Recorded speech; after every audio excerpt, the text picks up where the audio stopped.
friends, and welcome back to Rugged Mountain Homestead. If you're new here, my name is Sarah, and I have what I think is a special treat in the kitchen today. This is an old-time family recipe written on the back, front and back, of an old card that you used to find in the card catalogs.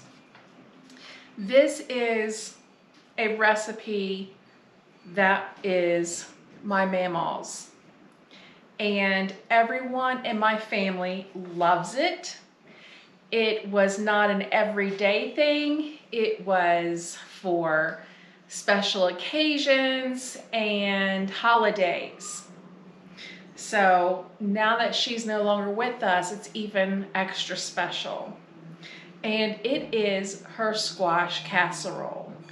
So let me go ahead and get started chopping and prepping some of these veggies, and then we'll pick up.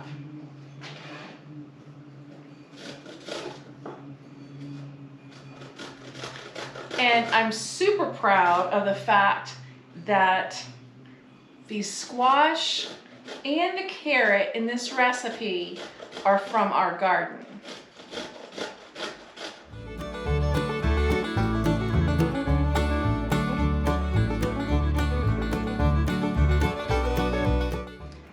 Okay, now the recipe calls for 6 cups of sliced squash.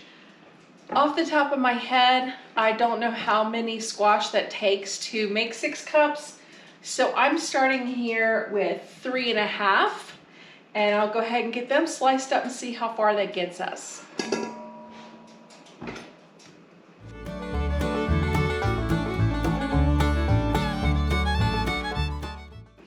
If you don't like your slices this large, which I don't, you can go ahead and slice them in half. I just think that works better with large slices.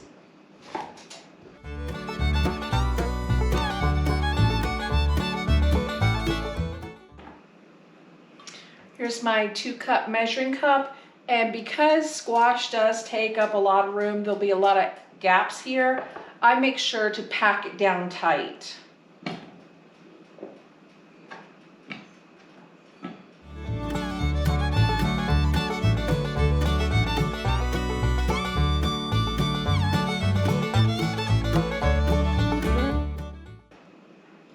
Okay, so you see like there's some space right here.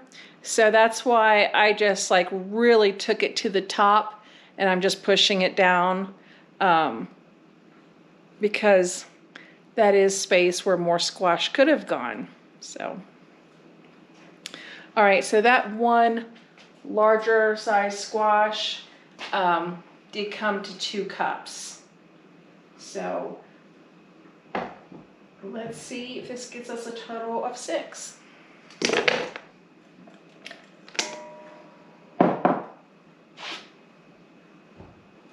Now, I don't like to use real large squash because they get real seedy. And that one wasn't super large. It just got away from me just a little bit with the rain that we had. So I like to use one about this size. This is when I like to pick them, 6 to 8 inches. They're more tender that way. They don't have as many seeds. And I just think they're a lot nicer.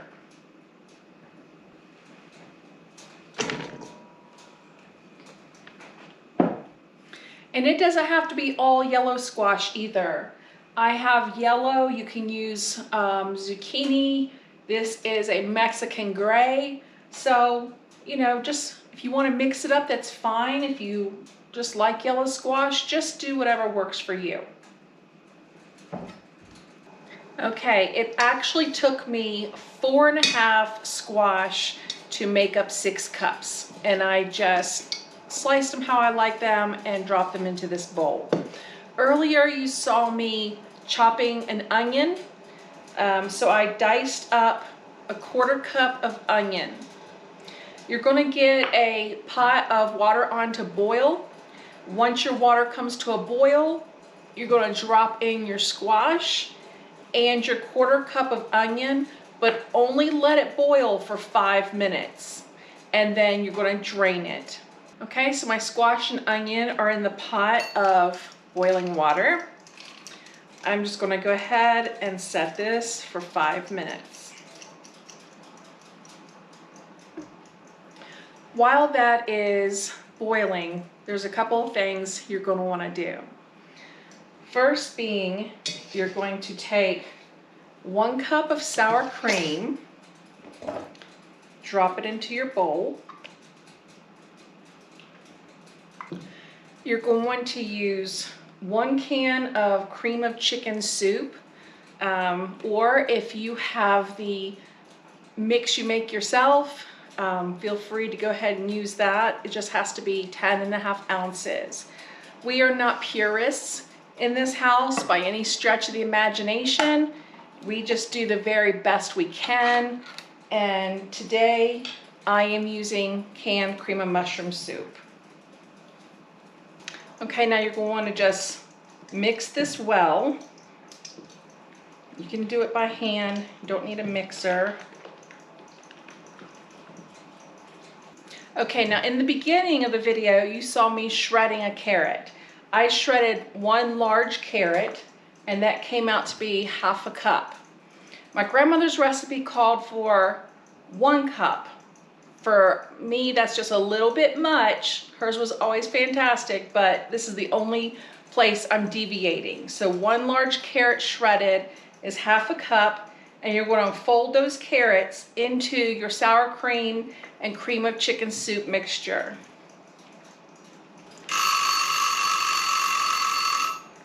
And it's time to drain the squash and onion. Always pour away from you. There's nothing worse than a steam burn. Okay, now while that's set there to drain and cool for just a few minutes, you're going to make 2 cups of dressing. Call it stuffing, call it dressing, whatever you like, but it needs to be 2 cups.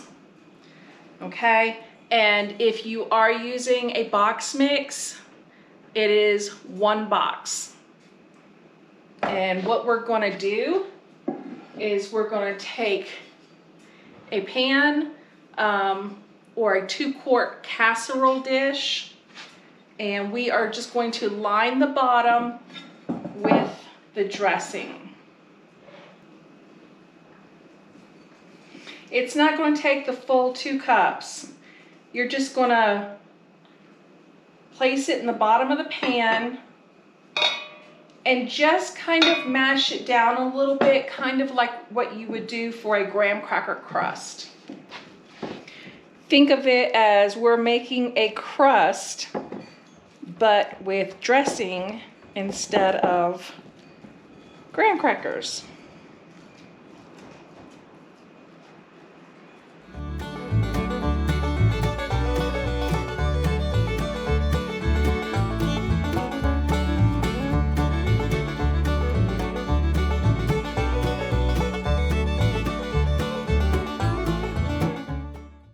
As you'll notice, that took me about half.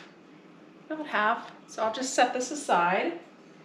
And then we are going to take our squash and onions, once drained, and fold them into your sour cream, cream of chicken soup, and carrot mixture.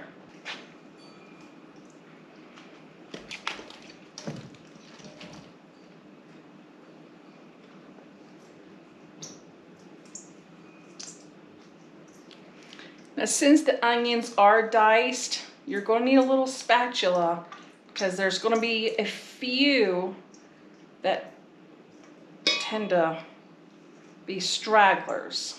You want to get that all in your bowl. And now we're just going to fold that over and over again until it's thoroughly combined.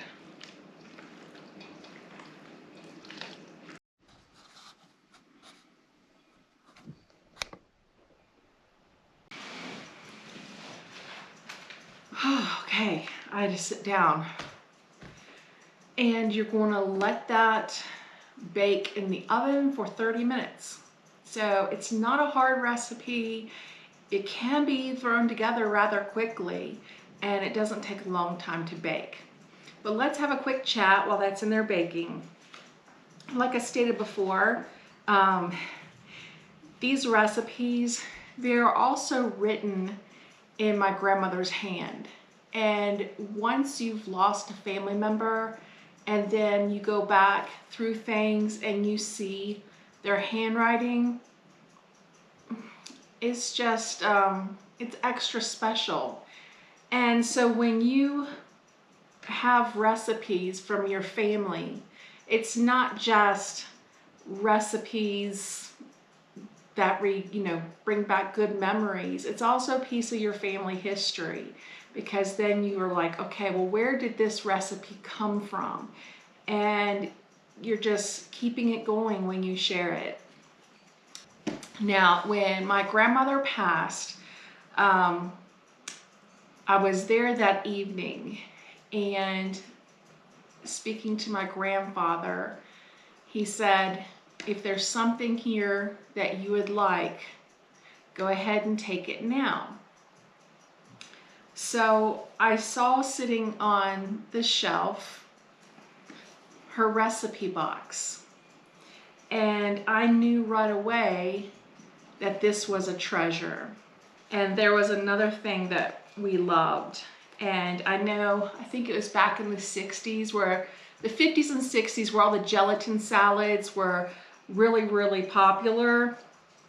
Well, she made this, I thought it was a dessert, but she made this, and it was in the summertime, and it was always like when we had a picnic and things like that. And I always, as a little girl, called it creamsicle dessert, because it was the orange and the white, and she had some nuts in it. And every single time I would ask her, oh, Mamaw, can you make that for the picnic? She would say, oh, buttermilk salad? And I was like, no, I don't like buttermilk. And I'd say, that orange creamy thing that has the nuts in it. Lo and behold, if when I was looking through here, I didn't find a recipe for buttermilk salad, and that was exactly what it is. So if you ever have the opportunity to get a hold of a family recipe box, whether it's your grandmother's or your mother's, hang on to it and cherish it, because at the time it may seem like a little thing. This didn't to me, but it's truly not. Every single recipe in here comes with a memory. And my grandmother was also very big on newspaper clippings. And I would venture to say that probably only half of us get a newspaper anymore. And she would, this is a pretty large one, she would save newspaper clippings. I'll take this one since it's in the front of that.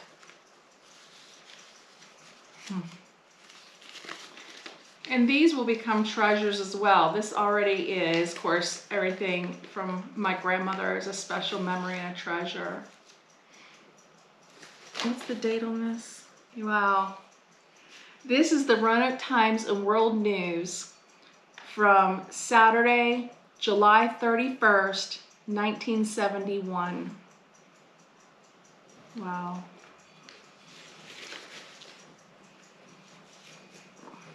But anyway, she tore this out because it has 2 recipes here for ice cream. And at my grandparents' house in the summertime, they had an old hand crank ice cream maker, and we would make ice cream, and everybody had to take their turn. And it was a long process, but everybody had to take their turn. And I will remember nothing better than sitting on that picnic table later that evening and having a dish of homemade, whether it be strawberry, peach, or banana ice cream, it was just the absolute best. I'm going to go ahead and I will put the full recipe in the description box below. And let's go ahead and take out this squash casserole and see how it looks. I'm going to have to do my best not to sneak a bite before dinner. That is beautiful. That is going to go so well with dinner tonight. Now you may have noticed I didn't put any seasonings in it. I think that the seasoning from the dressing is plenty mixed in there with the sour cream and the cream of chicken soup, just all those different flavors. If anything, you can put a little bit of black pepper on it at the dinner table, but I really don't think it needs anything else, and I'm a big seasoning type person. So thank you for joining me up on Rugged Mountain Homestead. We're always so glad when you do. I look forward to seeing you next time, and until then, take care.